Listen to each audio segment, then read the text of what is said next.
Shalom, selamat pagi Ibu Bapak dan saudara-saudara. Bagaimana kabarnya? Saya berharap kita semua dalam keadaan yang sehat, semangat, dan tentu saja bersuka cita. Kita akan memulai kegiatan kita di pagi hari ini, dalam doa Rabu pagi. Mari bersama kita ini sejenak kita berdoa.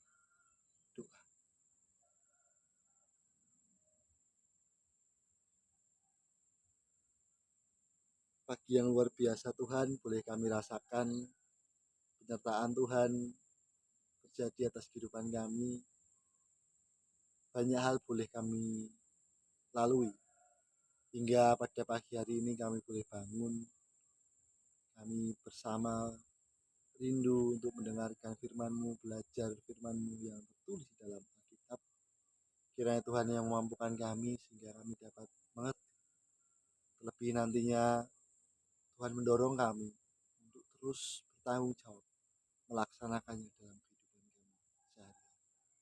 Tuhan, kami mengucap syukur untuk apa yang boleh kami terjadi dalam kehidupan kami, untuk banyak hal yang boleh kami nikmati.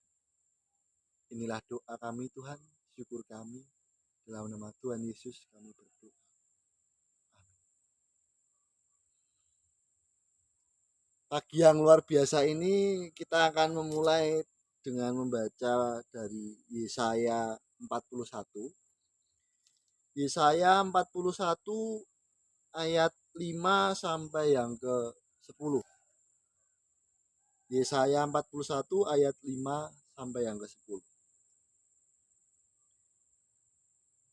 Pulau-pulau telah melihatnya dan menjadi takut. Ujung-ujung bumi pun menjadi gemetar. Mereka datang dan makin mendekat. Yang seorang menolong yang lain dan berkata kepada temannya, "Kuatkanlah hatimu." Tukang besi menguatkan hati tukang emas, dan orang yang memipihkan logam dengan martil menguatkan hati orang yang menempa di atas landasan. Ia berkata tentang patrian, "Itu baik," lalu menguatkannya dengan paku-paku sehingga tidak goyang. Tetapi engkau, hai Israel, hambaku, hai Yakub yang telah kupilih, keturunan Abraham yang kukasihi, engkau yang telah kuambil dari ujung-ujung bumi dan yang telah kupanggil dari penjuru-penjurunya, aku berkata kepadamu, engkau hambaku, aku telah memilih engkau dan tidak menolak engkau. Janganlah takut, sebab aku menyertai engkau. Janganlah bimbang, sebab aku ini Allahmu. Aku akan meneguhkan, bahkan akan menolong engkau. Aku akan memegang engkau dengan tangan kananku yang membawa kemenangan. Demikianlah bacaan kita. Yang berbahagia ialah mereka yang mendengarkan, merenungkan, dan melakukan dalam kehidupan sehari-hari dengan setia. Haleluya.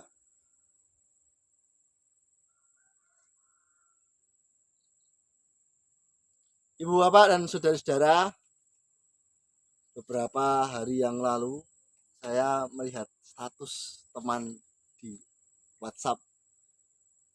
Statusnya bertuliskan seperti ini. Ada sebuah pantun, terus intinya, maju mundur, pinjam dulu 100 biar persaudaraan kita tidak putus. Langsung dilanjutkan, sebuah dompet difoto, uangnya tinggal 30.000. Padahal le bayaran saat ini kita pertengahan bulan dari ngenten nggih. Nah, status WA yang berisi keluhan. Saya menjadi tertarik dengan hal tersebut. Seringkali kita mengeluhkan apa yang menjadi kegelisahan kita, rasa kesal kita di WhatsApp. Atau mungkin beberapa kali kita melihat keluhan orang lain di WhatsApp, di Facebook, di sosial media yang lain. Saya sendiri juga pernah, dan ini menjadi pertobatan penting bagi saya juga. Ternyata ketika kita mengeluhkan atau melihat orang lain mengeluh, itu yang muncul malah bukan rasa kasihan, tapi menjadi bahan rasan-rasan. Status WA orang kayak bermasalah menjadi bahan rasan-rasan. Wah, kayak galau masalahnya oke. Wah, kayak galau utangnya oke. Tidak menjadi cara untuk wah nanti dibantu segala macam. Saya enggak. Belum pernah itu saya mendengar ada minta-minta apa donasi segala macam malah mendapatkan sesuai yang diharapkan. Malah memunculkan bahan rasan-rasan, pergunjingan, dan kabar baik atau buruknya adalah kita akan merasa terganggu ketika melihat orang lain seperti itu. Entah terganggu dalam artian untuk memberi atau malah kita terganggu. Wow, ternyata dia bermasalah. Memangnya siapa yang tidak punya masalah, Ibu Bapak dan Saudara? Kita semua tentu punya masalah. Tiada hari tanpa masalah, tiada hari tanpa sambat, tanpa mengeluh. Setiap hari itu pasti ada yang jengkel ke. Anduk neng kasur. Kopi durung siap.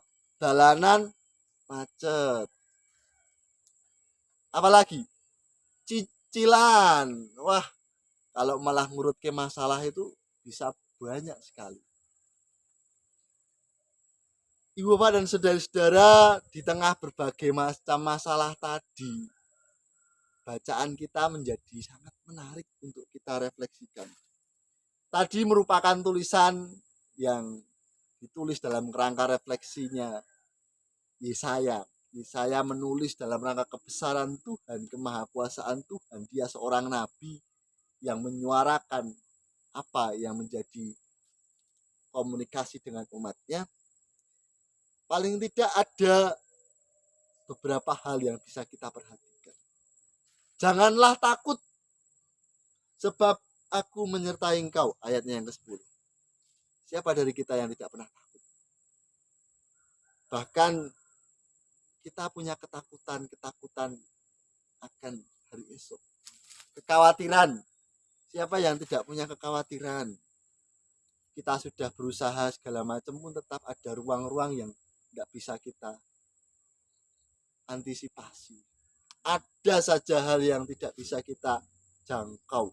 Sudah direncana begini, begitu, begana, begitu. Tapi tetap saja ada ruang-ruang yang ternyata tidak bisa kita jangkau. Terus khawatir dengan pencapaian orang lain. Nah, ini juga menjadi persoalan. Tanggane le urip wis tekan ngendi. Ini apalagi untuk anak-anak muda, wah sangat terasa. Umur 20-25 tahun, lulus kuliah, terus sudah mencari pekerjaan, terus nanti ditanya lagi kapan menikah, bekerja di mana, bayarnya berapa, kayak koncomu wis tuku omah, wis tuku mobil, dan seolah-olah kita merasakan hidup sebagai sebuah kompetisi. Berlomba-lomba. Bacaan kita tadi mengingatkan satu hal penting, bahwa Tuhan menyertai kita. Tidak usah takut akan hari esok. Kita punya Tuhan yang luar biasa kok. Kita punya Tuhan yang menyertai. Bahkan janganlah bimbang. Tuhan sendiri bilang, aku Allahmu. Aku ini Allahmu. Dia mendeklarasikan dirinya melalui bacaan kita, rasa wedi. Aku Allahmu. Bacaan ini dalam bahasa Ibrani-nya janganlah bimbang. Itu ra'a yang artinya jangan meragukan juga apa yang menjadi kekuasaan Tuhan. Ibu bapak dan saudara-saudara, ketika kita sudah menata kehidupan kita perlahan-lahan, waktunya ibadah kita gunakan untuk ibadah, waktunya istirahat kita gunakan untuk istirahat. Jangan salah, tidur itu juga bagian penting dalam hidup kita. Kita juga perlu beristirahat setelah sekian lama berkegiatan. Kita juga perlu bertemu dengan keluarga, me time, family time, berkumpul untuk mericas diri. Nah ini apalagi dalam kondisi tertentu, tentu kita merasakan tekanan hidup yang berat ketika diperhadapkan dengan pressure pekerjaan, pressure komunitas, pressure teman sebaya, peer pressure begitu. Ketika orang lain sudah berlomba-lomba, kita perlu lihat sejenak. Hidup tidak perlu kesusu itu. Kita yang dicari dalam kehidupan kita mengupayakan hidup ketika sudah tertata, entah itu ibadahnya, waktunya beristirahat, waktunya untuk berkumpul, waktunya untuk membangun komunitas, pasti Tuhan berkarya lewat situ. Tuhan berkarya bahkan dengan cara yang tidak bisa kita kira. Bukan hanya melalui hal-hal baik saja yang kita impikan. Tuhan juga bisa berkarya lewat hal-hal yang mungkin menurut saya atau kita buruk. Sedikit cerita, beberapa hari yang lalu saya ada kegiatan di kota Jogja, undangannya itu jam 8. Nah, sebagai seorang pemuda yang sulit bangun pagi, ini menjadi pergumulan bagi saya. Saya sudah bangun jam 5, tapi biasanya langsung raup, berdoa sebentar, terus ketiduran lagi. Nah, teman saya sudah berangkat dari Wates jam 6 biar sampai ke Jogja tidak terlambat. Tiba-tiba dia ketilang. Dia pede ketika sudah di tilangan dengan berbagai macam antrian tadi, ternyata malah nggak bawa STNK. Nah, saya yang berangkat jam 9 ini mendengar ceritanya ya sangat tertawa, ya kok bisa gitu loh. Padahal ternyata acaranya diundur mulai jam 10. Nah, ini menjadi ya mungkin bukan contoh yang baik juga, tapi kelucuan-kelucuan seperti ini kita juga jumpai dalam kehidupan kita. Kita tidak bisa mengira penyertaan Tuhan itu lewat hal-hal baik saja. Selanjutnya, aku akan memegang engkau dengan tangan kananku yang membawa kemenangan. Satu pertanyaan yang sering kali kita ungkapkan adalah kemenangan yang seperti apa Tuhan? Kadang kemenangannya itu beda. Kemenangan menurut kita belum tentu sama dengan apa yang dikersaki Gusti. Menurut kita menang itu kalau semua wishlist harapan yang kita impikan itu terlaksana. Tapi bisa saja enggak. Kemenangan itu ketika Tuhan yang berkarya atas kehidupan kita. Tuhan yang memimpin dalam setiap keputusan kita. Boten namung buru pikat jenganipun piyambak, bukan hanya menginginkan keinginan kita yang terjadi, tapi membiarkan Tuhan yang memimpin. Itu yang berujung pada kemenangan.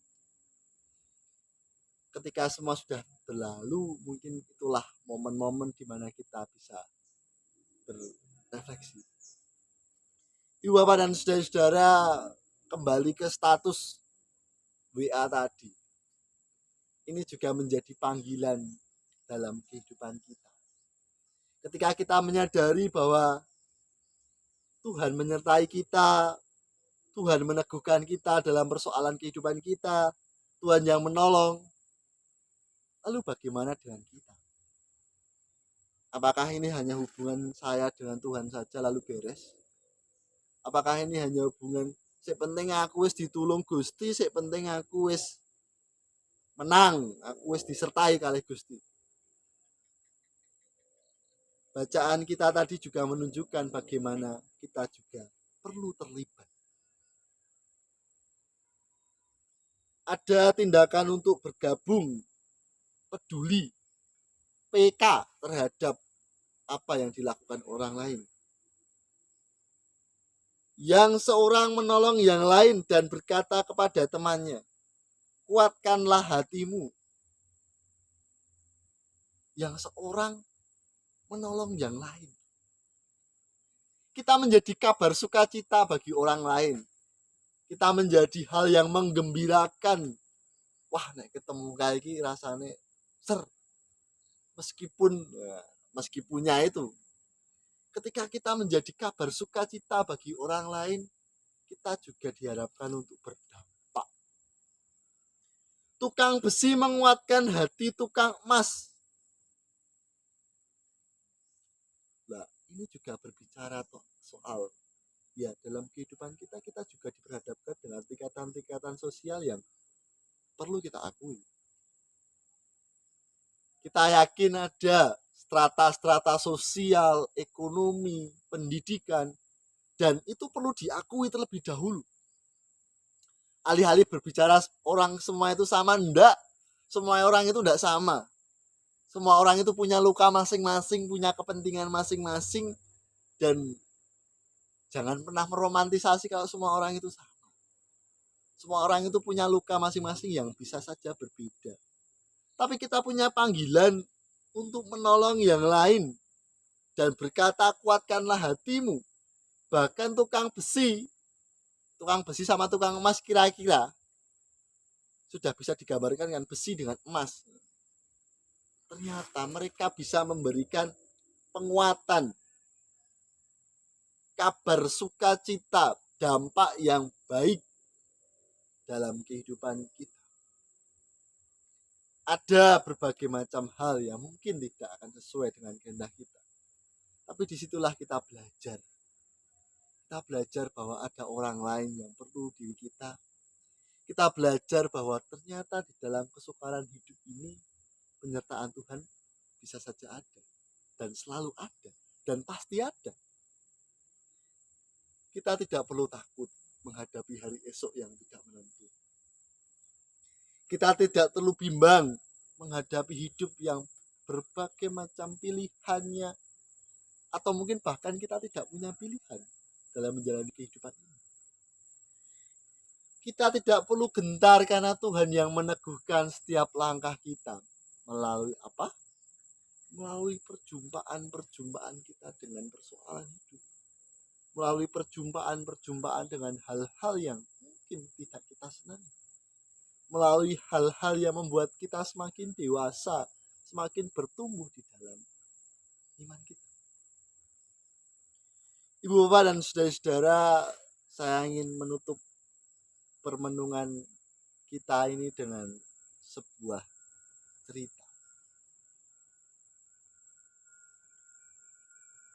Ibu bapak pasti perso tukang parkir gitu. Tukang parkir ini biasa di pinggir-pinggir jalan. Kalau di Jogja itu ada ngetandarke motor, terus tahu-tahu ada tukang parkir mendekat. Tukang parkir itu ketika dia dikasih uang 2.000, terus langsung ngawi neng dalan, nyemprit, menyalakan peluitnya, disebul, ditiup. Tapi ketika dikasih uangnya 20.000, dia akan, mari pak, pelan-pelan. Kalau pakai motor, wah ini mau ke kanan atau ke kiri? Aja ngarah pun di. Itu sebuah fenomena yang bisa kita jumpai dalam kehidupan kita. Saya mau berbicara tentang relasi kuasa. Ada uang juga yang menjadi relasi kuasa dalam kehidupan kita. Dan satu hal yang penting, jangan sampai uang itu menjadi cara kita untuk memperbudak orang lain agar mau sesuai dengan kepentingan kita. Karena kita yakin Tuhan juga berkarya lewat orang lain. tapi kita juga perlu terlibat dalam karya itu. Ketika kita melihat orang lain dalam keadaan yang susah, dalam keadaan yang kurang beruntung kita, ada panggilan untuk kita juga membantu orang lain, menyertai orang lain. Sebagaimana tadi, janganlah takut sebab aku menyertai engkau. Janganlah bimbang sebab aku ini Allahmu. Aku akan meneguhkan, bahkan akan menolong engkau. Aku akan memegang engkau dengan tangan kananku yang membawa kemenangan. Selamat melanjutkan kemenangan-kemenangan dalam kehidupan kita. Tuhan yang menyertai kita. Amin. Saat teduh bagi kita.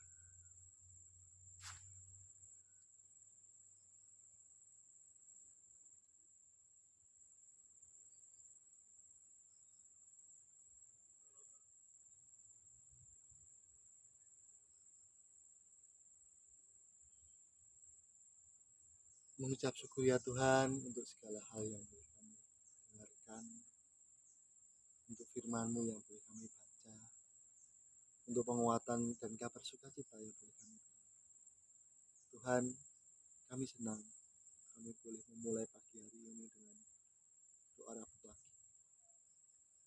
Tuhan, kami mau berdoa juga untuk keluarga kami, orang tua kami, saudara kami yang dalam keadaan sakit. Kiranya Tuhan yang memberikan kesembuhan. Kami berdoa untuk keluarga yang merawat, dokter, obat-obatan. Tuhan berkati sehingga semuanya itu menjadi cara dalam keluarga kami mengupayakan kesehatan. Tuhan, kami berdoa untuk pergumulan keluarga-keluarga dalam membangun relasi, dalam bekerja, dalam berpelayanan, dalam berbagi peran sebagai orang tua, sebagai anggota masyarakat, sebagai anak. Mampukan kami Tuhan untuk terus terlibat menjadi pelaku kasih di tengah kehidupan. Tuhan, kami juga hidup di tengah keberagaman. Mampukan kami untuk menjadi kabar sukacita bagi orang-orang yang kami jumpai. Mampukan kami untuk menjadi garam dan terang sebagaimana Engkau menghendaki. Tuhan, di tengah berbagai macam persoalan hidup, seringkali kami juga merasakan khawatir, takut, cemas. Kiranya Engkau yang memampukan kami, mengingatkan kami, sehingga kami yakin, kami percaya bahwa Tuhan selalu menyertai kehidupan kami. Tuhan, kami berdoa untuk orang-orang di sekitar kami, dalam mereka mencari pekerjaan, mencari rezeki, membangun relasi. Kiranya Tuhan yang memberkati. Kami berdoa untuk dinamika pelayanan di GKJ Purbalingga. Kami berdoa untuk segenap mata pencaharian, upaya dalam kami belajar memuliakan nama-Mu, mempersiapkan kehidupan yang seturut dengan kehendak Tuhan. Mampukan kami untuk menghayati hari kami demi hari sebagai proses, sebagai cara kami untuk memuliakan nama Tuhan di tengah kehidupan yang Tuhan berikan. Tuhan, di tengah tahun politik ini, mampukan kami untuk terlibat menjadi warga negara yang baik. Mampukan kami untuk menjadi warga negara yang membawa damai sejahtera, menjadi pelaku kasih di tengah kehidupan berbangsa dan bernegara kami. Banyak hal yang ingin kami pinta ya Tuhan, tapi kami meyakini bahwa Tuhan lebih mengenal kami, mengerti kami, dan Tuhan yang akan mengabulkan permohonan kami. Jadilah kehendak-Mu ya Tuhan, di dalam nama Tuhan kami Yesus Kristus, kami berdoa. Amin. Selamat pagi Bapak dan Saudara, selamat melanjutkan aktivitas. Tuhan Yesus memberkati. Amin.